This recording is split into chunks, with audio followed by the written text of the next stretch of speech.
Tonight, the governor has declared a state of emergency as people from around the country work to come up with a solution to cool down this tank in Garden Grove filled with toxic chemicals. The tank is at risk of leaking or exploding, and tonight 50,000 people are out of their homes with no timetable on when they can go back.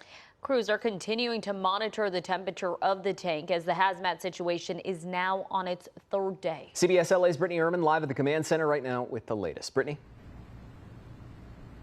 Well, Gio and Leslie, I just checked in about 10 or so minutes ago at the command center asking for a temperature read on the tank, but they told me the public information officers are no longer on site. But what we do know is they're focused on the temperature inside of the tank.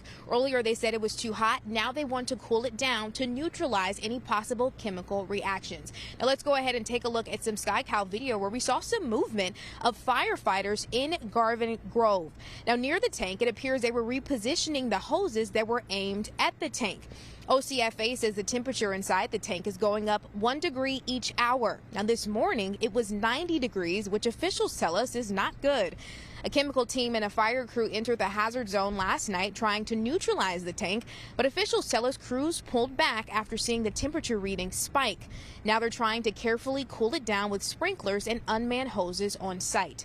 Let's go ahead and take a look at this diagram, which outlines the potential blast zones if the tank explodes. Now, the inner circle could see major structural damage. The next ring out could see moderate damage, and the third layer represents some damage. And above that, those orange and yellow streaks you see there represent different types of hazards, from a flash fire to dangerous vapors if inhaled.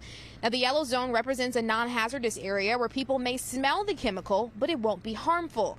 The large red shading is the evacuation zone. Officials say if you are not in this zone, you are safe if the situation escalates. This situation is definitely very unique. It's unprecedented.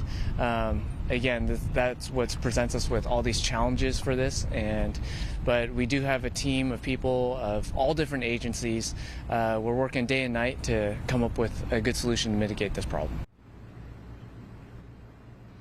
And we know firefighters and hazmat crews are working on contingency plans just in case the tank ruptures or explodes. We also know that there are crews on the ground monitoring air quality. So far, we're told there have not been any abnormal readings, which is good because that means no harmful vapors are coming from the tank. Live in Los Alamitos, Brittney Ermon, CBS LA. Brittney, thank you.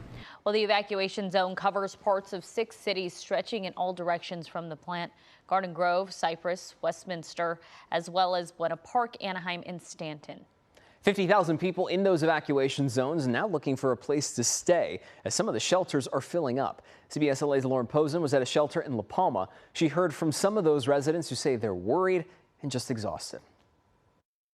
I was already packed like yesterday. I was like, we got to go, we got to evacuate. I don't know what we're still doing here. It's another day of grueling uncertainty for more than 50,000 evacuees across parts of Orange County after a toxic chemical leak officials warn could trigger an explosion. Well, we've been living in the area for about 6 years, and we go down Western every day and seeing all these buildings. There's a microchip building down the road and another aerospace building, and just never really thought about how many chemicals are actually in our area. The evacuations cut through 6 different cities: Garden Grove, Anaheim, Cypress, Stanton, Buena Park, and Westminster. Many evacuees were left scrambling Friday night as evacuation centers started filling up. And for some families, it's the same story again today. They said that it's full and that we have to go all the way to Huntington Beach, which is a 27-minute drive. Over at the shelter in Fountain Valley, a volunteer told CBS LA that they're nearing capacity too. We have food, we have a nurse here to help them out with medications and things of that nature. We're trying to do everything that we can to keep them comfortable and well. The governor declared a state of emergency for Orange County and says more shelters will open soon. But until then, many evacuees are weighing their options, trying to stay safe while figuring out where to go next. I'm most scared for the citizens because they also have no idea what to do. They're also scared like me. Uber is offering free rides to the evacuees to any of the evacuation centers. I've had many of you reach out asking how you can help donate clothes or food. Your best bet is to call 211. They'll direct you to the organizations accepting donations. And we have a full list of all the evacuations and resources on our website, cbsla.com. Reporting in La Palma, Lauren Pozen, CBS LA. And here's a full list of evacuation centers that are open right now. In the last few hours, the Red Cross has opened a new overnight shelter at Golden West College in Huntington Beach, Savannah High School in Anaheim, Kennedy High School in La Palma, and Ocean View High School in Huntington Beach. Freedom Hall on Fountain Valley is at capacity.